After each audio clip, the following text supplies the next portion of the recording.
예, 유네스코 세계문화유산의 도시 공주 부여 충남의 알프스 청양군 출신 박수현 의원입니다. 우리 오늘 국무위원님들 그리고 정부 인사를 이렇게 뵈니까 여러 가지 생각이 좀 교차합니다. 12월 3일 윤석열 전 대통령의 위헌 불법 비상계엄의 그 밤에 여러분들이 겪으셨을 그 충격과 혼란, 그리고 아직도 가시지 않은 그런 상황 속에서 지금 국회에 나오셔서 국회의원들의 질문에 답하는 이 심정이 어떨까라고 하는 것을 거꾸로 생각은 해봅니다. 아마 여러분들이 가장 대한민국의 현대 역사에서 가장 힘든 국무위원들을 하고 있는 분들이 아닐까 하는 그런 생각도 해봅니다. 이제 다음 정부 출범이 얼마 남지 않았지만 마지막까지 여러분들이 그 12.3 위헌 불법 비상계엄 속에서 여러분들이 제대로 하지 못했던 그런 역할들을 끝까지 그나마 잘 하겠다라고 하는 진정한 국민을 섬기는 자세, 국가에 대한 애국심의 태도, 이런 것들을 가지고 끝까지 잘 해야 된다, 이런 말씀을 좀 드리고 싶습니다. 안덕근 산업부 장관님. 네. 경제부총리와 함께 이번에 협상 다녀오셨죠? 네. 한 가지 좀 궁금한 게 있어요. 미국 협상팀을 만나서 제일 먼저 우리가 했던 주장이 있습니까, 혹시? 네, 지금 그 관세 부과가 돼 있는 그 조치들이 철폐가 돼야 된다는 그 주장을 저희가 요청을 했습니다. 그러니까 관세를 철폐돼야 된다라고 하는 그 주장의 근거는 뭐였습니까? 왜 철폐돼야 된다고 했습니까? 저희가 한미 간에 그 지금 미국에서 문제를 삼고 있는 무역 수지 균형 문제를 저희가 앞으로 다 그 뭐 무역 적자를 없앨 수는 없지만 저희가 상당 부분 그 감축을 시킬 뭐 그 계획 같은 것들을 그 얘기를 해서 그런 우려를 좀 해소를 하고, 그다음에 양국 간의 지금 산업 협력이 지난 몇 년 전부터 우리 기업들이 대규모 투자를 하고 있어서 그런 부분들이 앞으로 그 유망한 저희가 앞으로 산업 협력의 비전을 보여주면서 그런 것들을 하기 위해서는 이런 그 교역의 장벽이 있으면 안 된다라는 것을 저희가 계속 그 요청을 했습니다. 최상목 부총리님, 지금 그거밖에 주장을 안 하셨습니까? 좋습니다. 제가 질문하는 취지는 이겁니다. 네. 한미 간에는 FTA가 체결돼 저도 있죠. 그 말씀드리려고 하는 겁니다. 그렇죠? 네네. 네, 저희가 좋습니다. 기본적인, 그러니까 저희가 가기 전에는, 그러니까 사실관계, 팩트시트 이런 거 보내고 그 실무적으로 몇 번 얘기할 때는 기본적인 건 다 알고 있는 겁니다. 저희가 한미 간에 FTA가 있었고, 그래가지고 그런 부분들에 대해서는 거의 특히 그 그 공산품과 관련돼 가지고 거의 0%에 가까운 그런 관세가 부과되어 있다는 거. 그 다음에 뭐 그런 부분, 비관세 장벽 우려하는 부분들도 우리가 설명을 하고 했는데, 그거는 기본적으로 다 아는 전제 하에서 지금 안 장관 얘기한 겁니다. 그것을 모를 국민이 어디 있습니까, 부총리님? 당연히 알죠. 제가 만일 협상 담당자였다면 딱 한마디 했을 겁니다.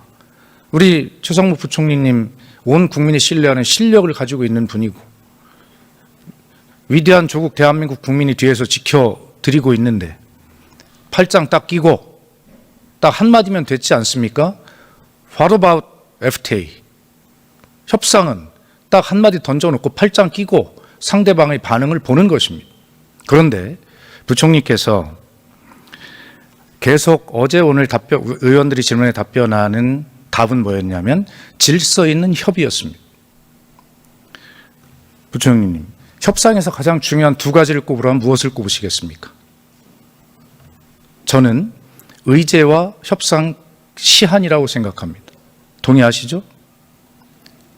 네, 동의 드리고요. 동의하고 이번에도 그 부분에 대해서 저희가 공감대를 이뤘습니다. 자, 협상에서 구체적인 내용과 조건 뭐 이런 것들은 개별 협의에서 할 수 있습니다.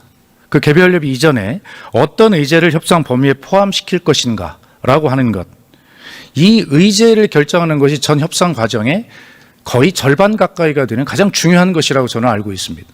뭐 저도 청와대에서 근무를 해봤으니까 그런 과정들을 왜 모르겠습니까?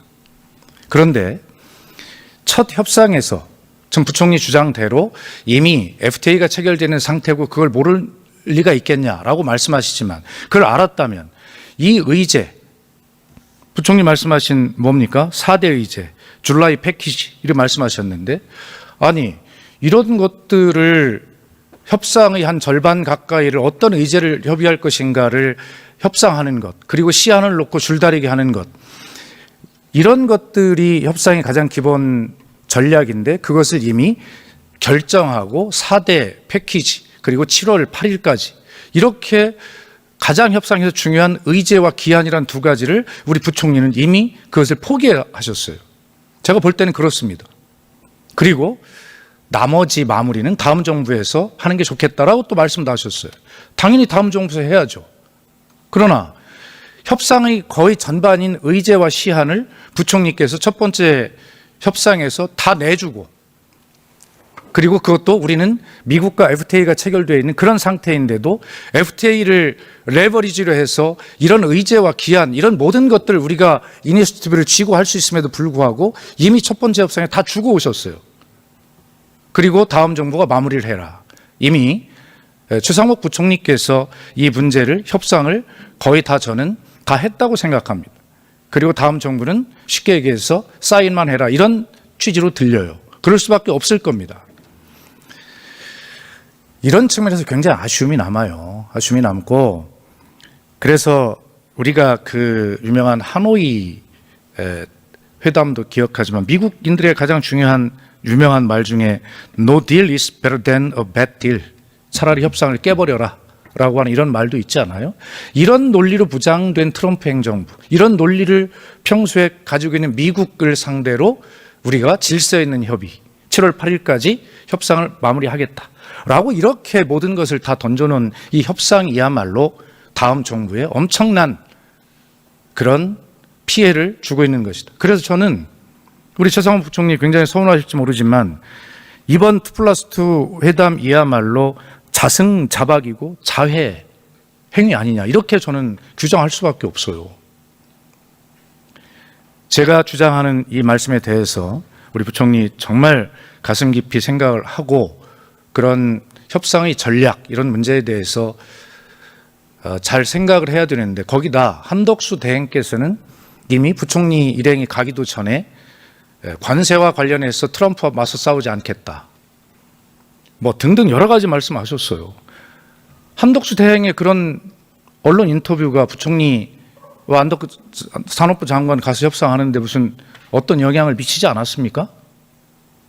저는 도움이 되는 것이 아니라 오히려 부총리의 협상력을 완전히 무너뜨린 그러한 정말 권한 대행이 철없는 짓을 했다 그렇게 생각을 하고 있고 국민들이 그렇게 생각하고 있어요.